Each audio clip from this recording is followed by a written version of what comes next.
السلام علیکم دوستو، میرا نام ہے محمد یوسف۔ آپ دیکھ رہے ہیں سی ٹی وی۔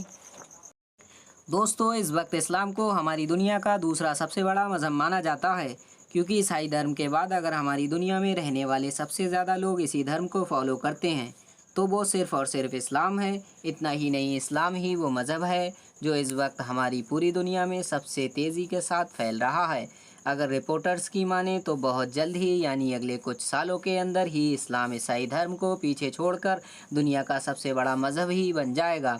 یعنی ہماری دنیا میں رہنے والی زیادہ تر آبادی مسلمان ہوگی۔ بات کریں اگر راجنیتک طور پر تو وہ ہماری دنیا میں مسلم دیشوں کی گنتی 50 سے بھی زیادہ ہے، اور ان سارے دیشوں میں سب سے زیادہ مسلمان انڈونیشیا میں رہتے ہیں۔ مگر دوستو، حیرانی کی بات یہ ہے کہ اتنے زیادہ دیش اور اتنی زیادہ آبادی ہونے کے باوجود بھی مسلمان کا انٹرنیشنل پولیٹکس میں وہ دبدبہ نہیں ہے جو دنیا کے دوسرے لوگوں کا ہے، اور اس کمزوری کے پیچھے کئی وجہ بتائی جاتی ہیں، مگر ان بہت سارے ریزنز میں سے سب سے بڑا اور سب سے اہم ریزن مانا جاتا ہے وہ یہ ہے کہ ان سبھی مسلم دیشوں کا آپس میں ایک نہ ہونا، بلکہ ایک ہونا تو دور، ان میں سے بہت سارے مسلم دیش تو ایسے ہیں کہ جو آپس میں ہی ایک دوسرے کے سب سے بڑے دشمن ہیں، اور وقت وقت پر نہ صرف ایک دوسرے کے خلاف زبانی حملے کرتے رہتے ہیں، بلکہ کبھی کبھی تو وہ وار کی نوبت بھی آ جاتی ہے۔ فی الحال ان تمام باتوں کے باوجود بھی آپ میں سے بہت سارے لوگوں کے دماغ میں یہ سوال ضرور آتا ہوگا کہ آخر کیا ہوگا کہ دنیا کے سارے مسلم دیش ایک ہو جائیں، اور سارے مسلم دیشوں کو ملا کر بننے والا یہ دیش کیسا ہوگا، کتنا طاقتور ہوگا، کتنا امیر ہوگا یا غریب ہوگا، اور آخر تمام مسلم دیشوں کو ملا کر بننے والا یہ دیش ہماری دنیا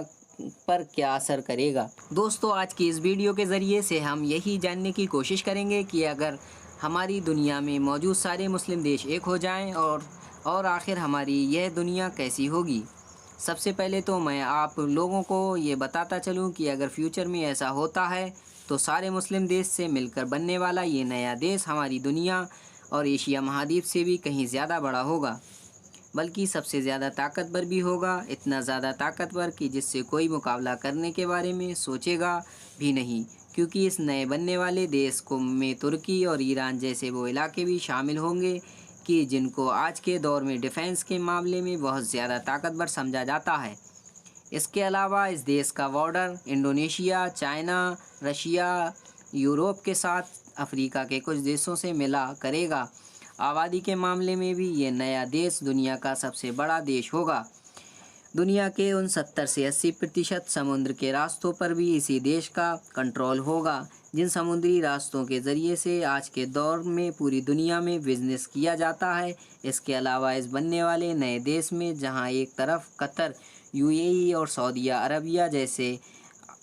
عربیہ جیسے حد سے زیادہ امیر علاقے ہوں گے، تو وہیں دوسری طرف صومالیہ، نائجیریا جیسے حد سے زیادہ غریب علاقے بھی ہوں گے، اور ظاہر ہے ان سب کے مل جانے کے بعد یہ غریب علاقے بھی امیر ہو سکتے ہیں۔ بات کریں اگر انٹرنیشنل پولیٹکس کی تو اس میں بھی اس نئے دیش کا بہت زیادہ دبدبہ ہوگا، کیونکہ ظاہر ہے کہ یہ آبادی کے حساب سے زیادہ بڑا ہوگا اور بہت زیادہ طاقتور بھی ہوگا۔ بات کریں اگر ایجوکیشن کی تو اس معاملے میں بننے والا یہ نیا دیش نہ تو بہت زیادہ آگے ہوگا اور نہ ہی بہت زیادہ پیچھے ہوگا، کیونکہ آج کے دور میں ایک طرف مسلم دیش بہت اچھا لٹریسی ریٹ رکھتے ہیں تو دوسری طرف سارے مسلم ایسے دیش بھی ہیں جن کا لٹریسی ریٹ بہت زیادہ لو ہے،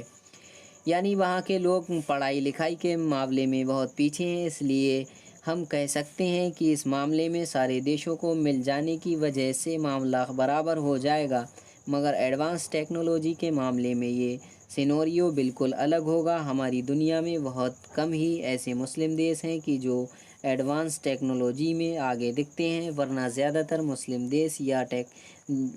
دیش ٹیکنالوجی میں بالکل پیچھے ہیں، اور اگر ان کے پاس ہے بھی تو وہ یا تو امریکہ یا یورپ پر ڈیپینڈ ہیں۔ حالانکہ اس بات میں کوئی شک نہیں کہ یہ نیا دیش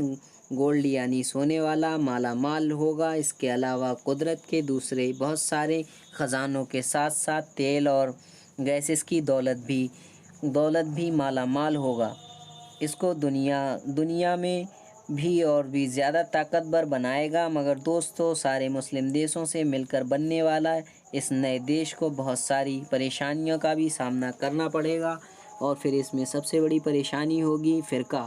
پرستی، کیونکہ دوستو ہم سبھی جانتے ہیں کہ دنیا بھر کے مسلمان اس وقت بہت سارے فرقوں میں یعنی گروپس میں بٹے ہوئے ہیں، جہاں ایک طرف سعودی عربیہ ہے اور ترکی جیسے سنی دیش ہیں، تو وہیں دوسری طرف ایران جیسے شیعہ دیش بھی ہیں، جو آج الگ الگ ہونے کے باوجود بھی وقت وقت پر آپس میں لڑتے رہتے ہیں۔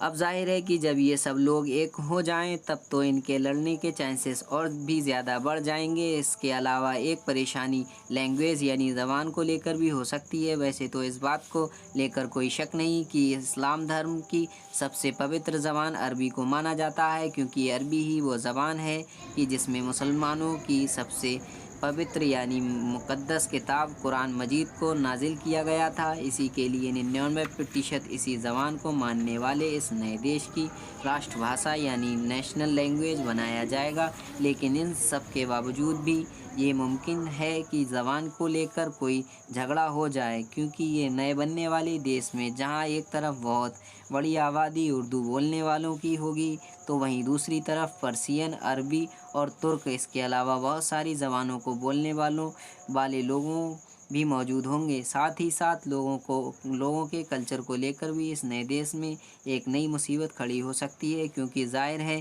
کہ ہماری دنیا کے کروڑوں مسلمان آج کے دور میں دنیا کے الگ الگ علاقوں میں آباد ہیں، اور اپنے اپنے علاقوں کے حساب سے ہی ان سارے مسلمانوں کے کھانے پینے کا اسٹائل، بولنے کا اسٹائل سب کچھ الگ ہے، کیونکہ ہماری دنیا میں جہاں ایک طرف آج بھی بہت سارے ایسے مسلمان ہیں جو صرف اسلام کو ہی فالو کرتے ہیں بلکہ اپنے پرانے رواج کو بھی اپنائے رکھتے ہیں، وہیں دوسری طرف مسلمان دیش ایسے بھی ہیں جو اسلام دھرم کو فالو کرتے ہیں مگر ریتی رواج کے معاملے میں یعنی کلچرل کے معاملے میں بہت زیادہ پیچھے ہیں۔